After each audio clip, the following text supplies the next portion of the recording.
Assalamualaikum warahmatullahi wabarakatuh. Nama saya Raffi Nur Fauzan Rahman, NIM 12270313327, program studi S1 Akuntansi Fakultas Ekonomi dan Ilmu Sosial. Baik, di sini saya akan menjelaskan tentang buku Akuntansi Keuangan Lanjutan 1 edisi kedua penerbit Salemba 4 untuk memenuhi tugas mata kuliah Akuntansi Keuangan Lanjutan 1. Baik, langsung saja kita masuk ke halaman 113. Itu ada neraca saldo tabel 4.8 per 31 Desember 2021 yang lihat di samping ini. Itu ada neraca saldo PT Nusantara dan juga PT Andalas. Kemudian di halaman selanjutnya itu berdasarkan informasi yang disajikan dalam neraca saldo, PT Nusantara melaporkan laba neto sebesar 1 miliar serta membagikan dividen sebesar 400 juta. Sedangkan PT Andalas itu melaporkan laba neto 250 juta dan membagikan dividen sebesar 100 juta. Selain itu, PT Nusantara ternyata telah melakukan uji penurunan nilai terhadap goodwill sebesar 25 juta. Lanjut, kita membuat jurnal atas pengakuan laba neto dan juga pengumuman dividen dari PT Andalas. Yang pertama, kita akan menjurnal untuk pengakuan laba neto sebesar 250 juta dikali 100% kepemilikan dari PT Nusantara. Investasi di debit dikarenakan pengakuan laba neto itu akan menambah dari nilai investasi. Selanjutnya kita membuat jurnal untuk penerimaan dividen dari PT Andalas. Itu kas di debit karena uang masuk dan investasi di kredit karena itu dividen bisa mengurangi nilai tercatat investasi sebesar 100 juta dikali dengan 100% kepemilikan dari PT Nusantara. Selain itu kita juga mengakui amortisasi atas diferensial terkait bangunan dan peralatan serta mengakui penurunan nilai dengan jurnal. Yang pertama itu jurnal untuk amortisasi diferensial terkait bangunan dan peralatan 5 juta. Ini didapat pada halaman 109 yang dimana di soal mengatakan diferensialnya 60 juta dan masa manfaatnya 12 tahun. Jadi 60 juta dibagi dengan 12 hasilnya dapat 5 juta per tahun untuk amortisasi diferensialnya. Terus dikali dengan 100% kepemilikan dari PT Nusantara. Akunnya itu investasi di debit karena menambah nilai investasi dan di kredit itu bagian laba. Selanjutnya kita mencatat penurunan nilai goodwill sebesar 25 juta yang tadi di soal di atas dikali 100% kepemilikan. Bagian labanya di debit dan juga investasinya di kredit karena itu dapat penurunan nilai dapat mengurangi nilai investasi. Selanjutnya itu pada tabel 4.9 perhitungan jurnal eliminasi untuk akun investasi induk. Saldo awal 1 miliar 350 juta itu didapat dari halaman 109 yang mana perhitungan jurnal eliminasi tahun 2020 saldo akhirnya adalah 1 miliar 350 juta. Nah, karena kita ini membuatnya tahun 2021, maka kita memasukkan itu ke saldo awal. Lalu ditambah dengan laba neto dan dikurangi dengan dividen dari soal di atas. Dapatlah saldo labanya itu 700 juta ditambah dengan saham biasanya 800 juta dan total investasinya menjadi 1 miliar 500 juta. Lalu setelah itu kita akan membuat jurnal eliminasi untuk dari perhitungan di atas. Yang pertama adalah debit saham biasa, saldo laba, dan bagian laba pada PT Andalas. Lalu di bagian kredit itu ada dividen diumumkan dan investasi pada PT Andalas. Nominalnya itu bisa dilihat bahwa saham biasa itu tetap 800, saldo laba 550 yang awal. Terus bagian labanya itu 250 dari laba netonya, dan dividen diumumkan 100 juta dari dividen. Terus investasi pada PT Andalas sebesar 1.500.000 juta. Lalu berikutnya kita membuat perhitungan jurnal eliminasi juga, tetapi ini terkait dengan persediaan tanah, bangunan dan peralatan, akumulasi penyusutan dan ditambah goodwill. Saldo awalnya itu didapat dari halaman 110, yaitu saldo akhirnya dari tahun 2020 kita pindahkan ke saldo awal tahun 2021. Kemudian di situ ada amortisasi goodwill 25 juta dan akumulasi penyusutan 5 juta. Lalu kita membuat jurnal eliminasinya. Yang pertama itu untuk mengamortisasi diferensial, rugi penurunan nilai goodwill itu sebesar 20 juta, beban penyusutan 5 juta, dan bagian laba di kredit 20 juta. Selanjutnya mengalokasikan diferensial itu tanah, debit 210 juta, akumulasi penyusutan 10 juta, dan goodwill 75 juta di debit. Dan di bagian kredit itu bangunan dan peralatan dan investasi PT Andalas sebesar 60 juta dan 235 juta.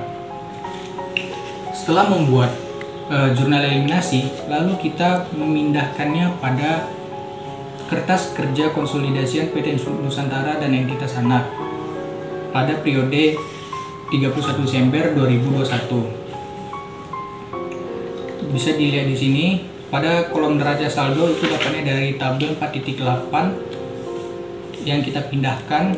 Kemudian jurnal eliminasi dapat dari jurnal yang telah kita buat sebelumnya, dan konsolidasian itu adalah perhitungan dari neraca saldo dan dengan jurnal eliminasi. Lanjut pada judul yang baru, itu akuisisi dengan kepemilikan sebagian. Nah, soalnya itu adalah PT Nusantara membeli 75% saham PT Andalas seharga 1.125 juta. Pada saat dilakukan akuisisi, diketahui pula nilai wajar dari kepentingan pengendali adalah 375 juta, sedangkan nilai wajar seluruh aset dan liabilitas PT Andalas adalah 1.400 juta. Nilai buku dari seluruh ekuitas PT Andalas adalah 1.200 juta. Sehingga terdapat diferensial dari akuisisi ini sebesar 300 juta yang dialokasikan ke goodwill itu 100 juta, dan aset teridentifikasi lainnya sebesar 200 juta. Berikut adalah perhitungannya. Nilai wajar imbalan yang diberikan PT Nusantara ditambah nilai wajar kepentingan non pengendali itu totalnya 1.500.000 juta. Terus nilai buku asetnya itu saham biasanya 800, saldo labanya itu 400 juta. Jadi total bukunya adalah 1.200.000 juta, yang mana terdapat selisih diferensial sebesar 300 juta. Baik, pada yang awal itu kita akan mencatat pembelian saham pertama kali, yaitu investasi pada kas sebesar 1.125 juta. Selanjutnya kita akan membuat perhitungan jurnal eliminasi. Saldo awal PT Nusantara 75% itu dapatnya dari 1.200.000 juta dikali dengan 75% dapatnya 900 miliar, ditambah 25% 300 juta itu dapatnya dari 25% dikali 1.200.000 juta. Terus saham biasanya saldo buku, dan saldo labanya juga nilai dari buku. Setelah membuat perhitungan, kita membuat jurnal eliminasinya, yaitu di debit saham biasa sebesar 800 juta, saldo biasa sebesar 400 juta, dan investasi. Lalu di bagian kredit itu investasi pada PT Andalas 900 juta dan kepentingan non pengendali itu 300 juta. Lalu setelah itu kita membuat perhitungan terkait dengan pengalokasian diferensial yang muncul dari transaksi akuisisi. Bisa dilihat bahwa persediaan mengalami kenaikan dari nilai tercatat sebesar 50 juta, tanah mengalami kenaikan nilai wajar sebesar 210 juta, sedangkan bangunan dan peralatan mengalami penurunan sebesar 60 juta. Lalu muncullah nilai goodwill senilai 100 juta dari selisih antara imbalan yang diserahkan PT Nusantara atas nilai wajar aset neto. Berikut perhitungannya. Nah, di situ di saldo awalnya itu sebesar 225 juta. Itu dapatnya dari selisih dari diferensial tadi 300 juta dikali dengan 75%. Hasilnya adalah 225 juta. Ditambah kepentingan non pengendali itu 75 juta, dapatnya dari 25% dikali 300 juta. Lalu persediaan itu dari soal, tanah juga dari soal, bangunan peralatan disusutkan dari soal, dan goodwill ditambah 100 juta. Lalu setelah itu seperti biasa kita akan membuat jurnal eliminasinya. Pada bagian debit itu persediaan 50 juta, tanah 210 juta, goodwill 100 juta. Dan di bagian kredit itu bangunan dan peralatan 60 juta, investasi pada PT Andalas itu 225 juta, kepentingan non pengendali 75 juta. Selanjutnya di sini terdapat laporan posisi keuangan konsolidasian PT Nusantara per 1 Januari 2020. Bisa dilihat. Lalu lanjut konsolidasi pada periode akuisisi. Informasinya sama, diketahui pada tahun berjalan PT Nusantara mengumumkan dan membagikan dividen sebesar 300 juta, sedangkan PT Andalas mengumumkan dan membagikan dividen sebesar 50 juta. Jadi kita akan mencatat penerimaan dividen dari PT Andalas sebesar 50 juta dikali 75% dapatlah 37.500.000 yang akunnya kas di debit dan investasi pada PT Andalas di kredit. Lalu ini adalah contoh neraca saldo dari PT Nusantara dan PT Andalas per 31 Desember 2020.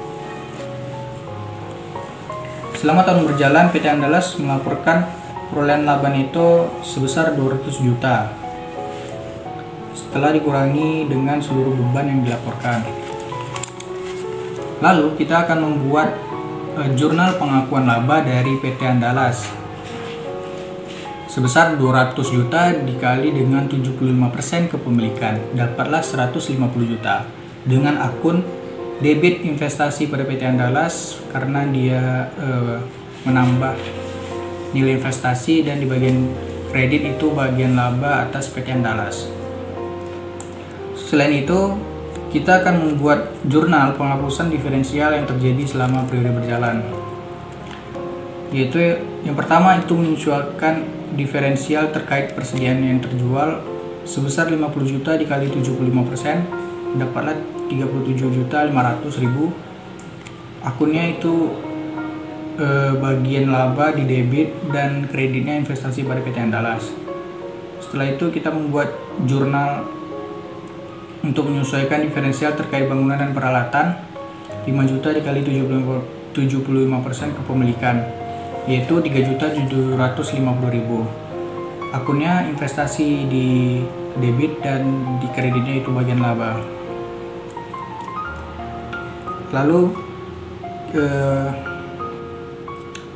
kita akan membuat perhitungan jurnal eliminasinya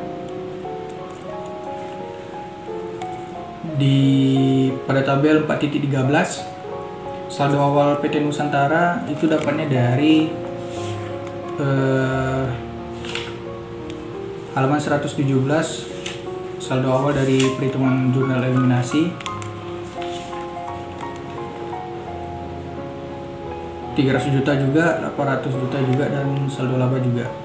Lalu kita masukkan laba netonya sebesar kepemilikan kita terhadap PT Andalas, yaitu 75% dikali 200 juta, dapatlah 150 juta, dikurangi dividen itu sebesar 50 juta dikali dengan 30 juta dikali dengan 75%. Dapatlah saldo akhir untuk PT Nusantara itu 1.012.500.000, dan kepentingan non pengendali itu 337.500.000. Lalu kita akan membuat jurnalnya.